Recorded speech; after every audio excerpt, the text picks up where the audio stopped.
এমন ভাবে আপনার এসির কাজ করলে টাকা নষ্ট হবে না আপনার। ফায়ারের একটার ইনভার্টার এসিটি ইনডোর ইউনিটি বয়স ১.৫ বছর। কাস্টমার বিগত ১ মাসের ভিতরে ৩ থেকে ৪ বার এই এসিটির কাজ করিয়েছেন, তারপরেও পার্মানেন্ট সমাধান তারা পান। আগে যে টেকনিশিয়ান কাজ করেছিল তারা শুধু লিকেজটা জ্বালাই করেছিল, বারবার একই জায়গায় লিকেজ হচ্ছে, বারবার তারা জ্বালাই করেছিল। পরবর্তীতে কাস্টমার আমাদের ভিডিও দেখে বললো যে আপনারা আমার এসিটা দেখেন পার্মানেন্ট সমাধান করতে পারেন কিনা। কাস্টমারের কথা মতো আমরা এসিটি খুলে এনে আমাদের সার্ভিস সেন্টারে কাজ করছিলাম। আমরা এসির বাম পাশে যে ইউগুলো আছে সম্পূর্ণ কেটে নতুন ইউ বসাচ্ছি, কারণ বারবার একই জায়গায় লিকেজ হচ্ছে, তাই এটার পার্মানেন্ট সমাধান আমরা এইভাবে করতেছি। দেখতে পাচ্ছেন আমরা একেবারে অথেন্টিক ইউএন এ রিপ্লেস করতেছি। ইউগুলো বসানোর পর আমরা সুন্দরভাবে জ্বালাই করে নিচ্ছি যাতে কোনো জায়গায় লিকেজ না থাকে। আমরা জ্বালাইটা কমপ্লিট করলাম এবং এসির ইনডোরটি প্রেসার দিয়ে রাখলাম, চেক করতেছি যে কোনো জায়গায় লিকেজ আছে কিনা। যদি লিকেজ থাকে তা এখনই সমাধান করা সম্ভব হবে, তাই জন্য আমরা বারবার চেক করতেছি যে লিকেজ আছে কিনা। এরপর আমরা 100% শিওর হওয়ার জন্য লিকেজ আছে কিনা তার জন্য আমরা পানিতে রাখলাম, পানিতে দেখতে চেক করতেছি কোনো দেখেন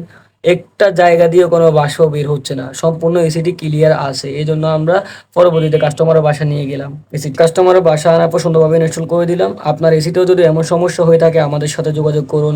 ধন্যবাদ সবাইকে, আমাদের পাশে থাকবেন।